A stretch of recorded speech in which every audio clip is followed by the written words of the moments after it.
Assalamualaikum warahmatullahi wabarakatuh.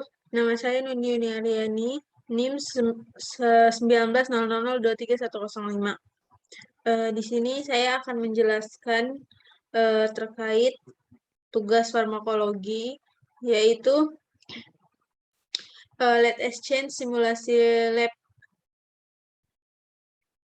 Selanjutnya saya akan share screen.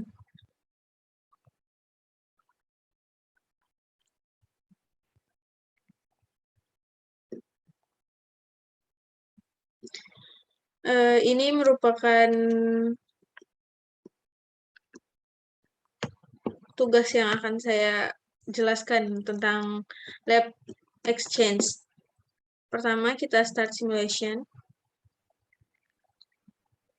Di sini ada konteksnya, dan selanjutnya new section.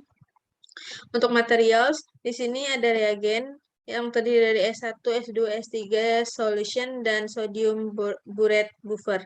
Untuk micropipette equipment-nya ada P2, P20, P200, sampai P1000. Dan untuk tipnya ada P2, P20, P200, dan P1000 juga. Selanjutnya, untuk electrophoresis equipment, ada Agros gel electrophoresis box, power supply leads, dan untuk equipment lain ada centrifuge, dan truss. Selanjutnya, prediction. Di sini terdapat 3 days pada gel electrophoresis. Di sini ada 3 warna, yaitu kuning, biru, dan ungu. Untuk bagian kuning ini merupakan bagian yang paling kecil, yang biru bagian besar, dan yang ungu merupakan bagian paling besar. Nah, di sini kita diperintahkan untuk menentukan urutan dari 3 bagian ini. Nah, di sini menurut saya bagian third atau yang paling kecil yaitu warna kuning, karena merupakan warna yang memiliki bagian paling kecil. Selanjutnya, untuk second saya memilih yang biru, dan yang terakhir saya memilih warna ungu karena dia merupakan warna paling besar, ukuran yang paling besar. Selanjutnya,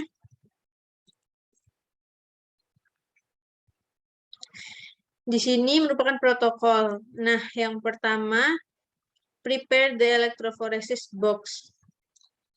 Kita memilih agarose gel, kita letakkan pada gel electrophoresis box. Agarose gelnya dimasukkan pada electrophoresis box. Kita buka.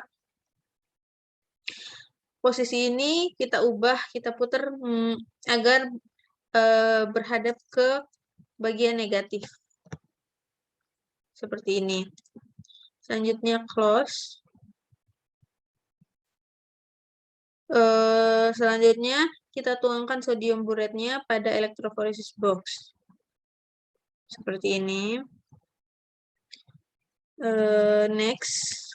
Yang kedua yaitu centrifuge the solution tubes. Yang pertama, select the microphoresis to open the lid. Kita diperintahkan untuk membuka microcentrifugnya.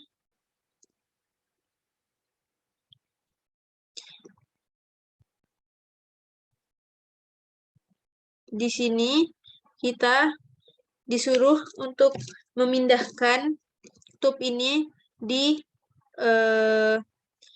microcentrifuge ini dengan bagian dengan tata letak yang balance seperti ini.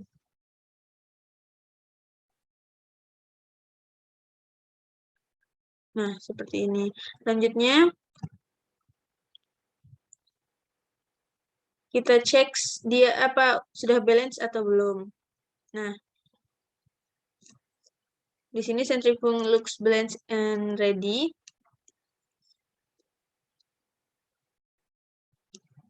Selanjutnya close. Selanjutnya press the push. Ini ditutup dulu. Kita klik bagian ini. Selanjutnya kita start. dan pulse. Oke, selanjutnya close. Remove the tubes and put them back to on the track. Kita kembali membuka mikrofonnya. Tube yang sudah dipasang di sini kita kembalikan ke tempat semula.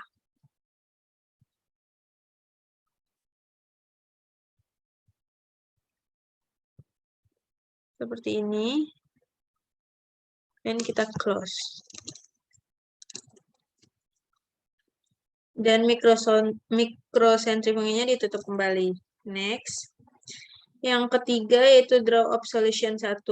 Jadi di sini kita disuruh untuk mengambil mikropipetnya dan menyetel volumenya sesuai volumenya yaitu 20. Dan kita juga menggunakan tips yang P20 karena harus sama dengan propipetnya. Nah, pertama-tama kita menyetel volumenya dulu.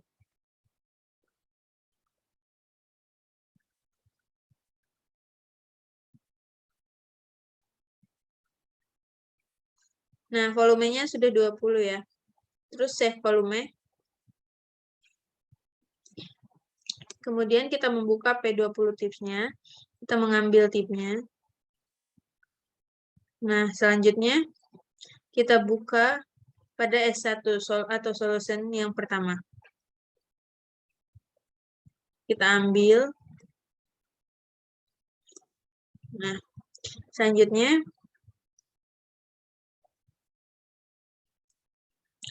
letakkan pada electrophoresis box. Kita pencet nomor 1 dan tuangkan. Nah, sudah. Selanjutnya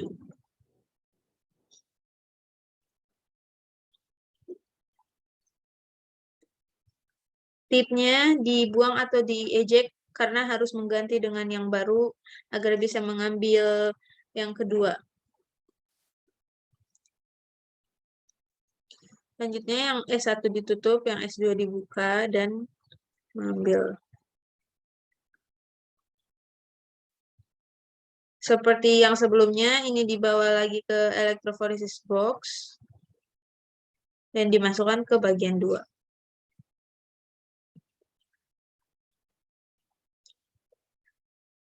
Dan untuk selanjutnya, tipnya juga dibuang atau di-eject. Diambil yang baru lagi untuk mengambil S3. S2-nya ditutup dulu.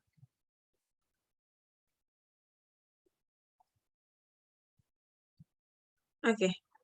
Selanjutnya, kita lakukan seperti cara yang sebelumnya. Kita pencet nomor 3 dan dituangkan.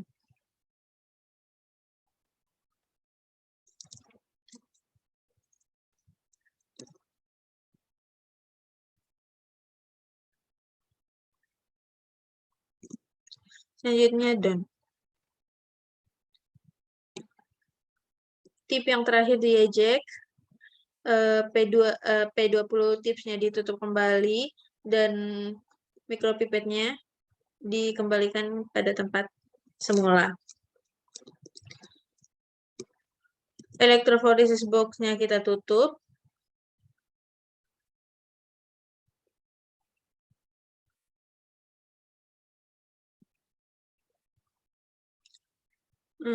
Untuk selanjutnya yaitu konduk gel electrophoresis gel. Selanjutnya kita memasangkan kedua kabel merah dan hitam ini pada bagian yang seharusnya hitam dengan yang hitam, merah dengan yang merah. Seperti ini.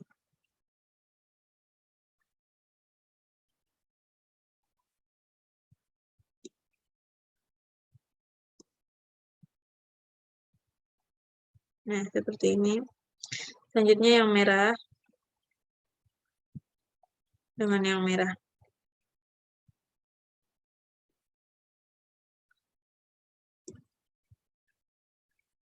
Ini udah connect, selanjutnya kita turn on.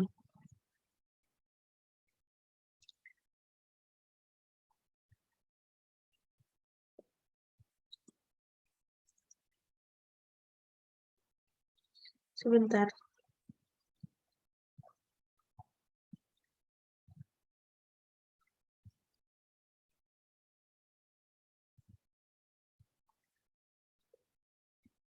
Oke, sudah. Kita turn on.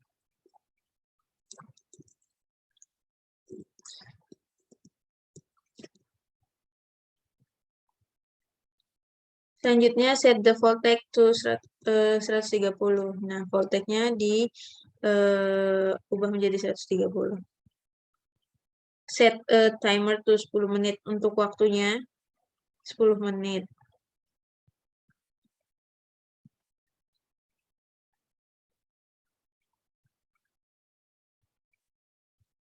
Nah,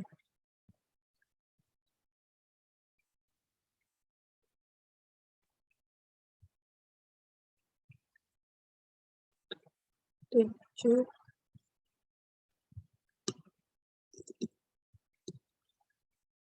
Agak susah. Udah. Di sini waktunya 10 menit.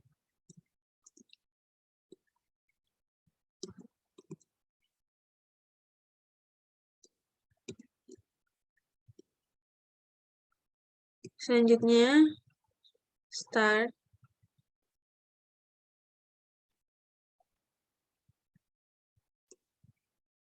Nah, di sini waktunya sudah berhenti. Jika sudah, kita turn off dan close. Di sini unplug the electrodes from both the power supply and the gel box. Selanjutnya, kita kembalikan kabel yang sudah terpasang ini ke tempat awalnya.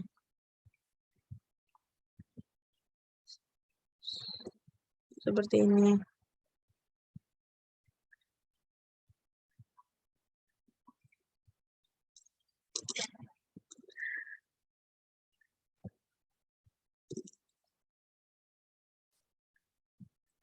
Selanjutnya next. Nah, di sini bagian kelima yaitu result atau hasil.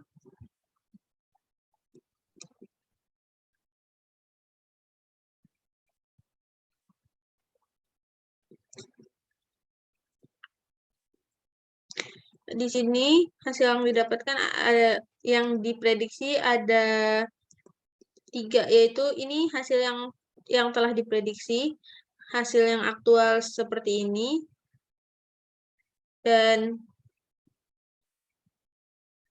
untuk yang ideal itu seperti ini. Nah, selanjutnya next section. Di bagian ini kita diberi pertanyaan tentang apa saja yang kita peroleh dan apa saja yang kita dapatkan dari apa yang kita lakukan sekarang. Yang pertama itu pertanyaannya itu study your gel electrophoresis result. Kita ditanyakan sampel mana yang memiliki sampel tunggal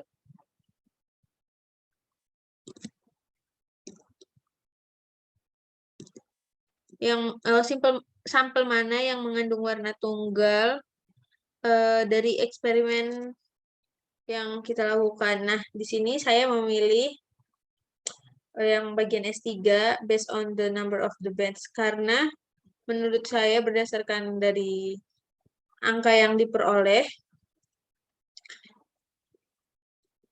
saya memilih jawaban yang S3. Selanjutnya submit answer. Untuk yang kedua, what shade did the dyes in the experiment have? Yang ditanyakan muatan zat warna dalam percobaan yang sudah kita lakukan. Di sini saya akan menjawab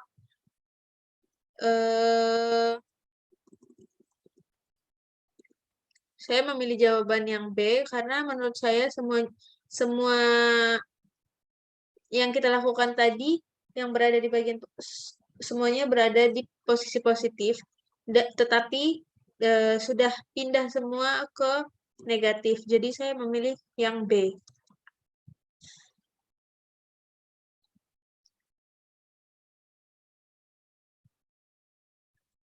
Untuk yang ketiga, zat warna ada J yaitu kuning, bromophenol blue ada ungu, dan silensasianol ada warna biru. Fragmen DNA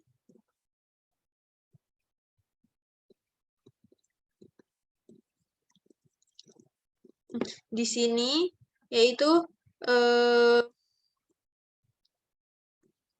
jika pewarna merupakan fragmen DNA, warna apa yang mewakili bagian terkecil dari DNA? Nah, di sini saya memilih warna kuning.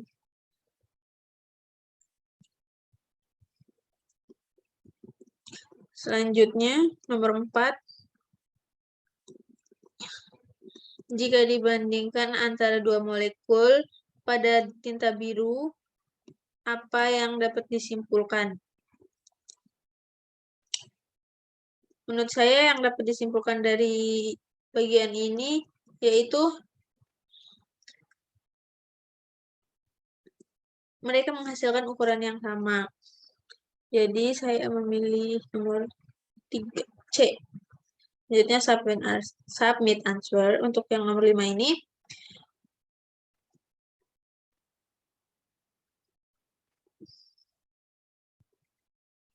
saya memilih jawaban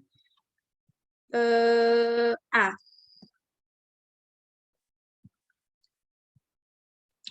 Untuk feedback question-nya. Nah, di sini saya merasa cukup terbantu dan cukup banyak belajar tentang bagaimana melakukan praktikum exchange gel elektroforesis dengan cara online dan tidak perlu turun langsung ke lab. Tetapi lewat ini saja saya bisa mengerti dan cukup mengerti dan juga cukup memahami bagaimana langkah-langkah melakukan gel elektroforesis ini. Selanjutnya, next section. Ini summary atau kesimpulan dari yang telah kita pelajari, yang telah saya jelaskan dari awal tadi. Take away message. Nah, selanjutnya end solution karena sudah selesai. Jadi saya mengakhiri share screen ini.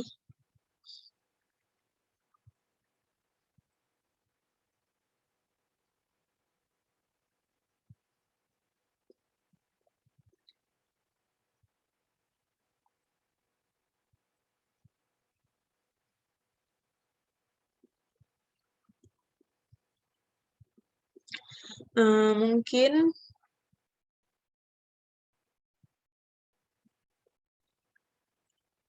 ini saja yang bisa saya jelaskan. Lebih dan kurangnya mohon maaf. Wabillahi taufiq wal hidayah. Wassalamualaikum warahmatullahi wabarakatuh.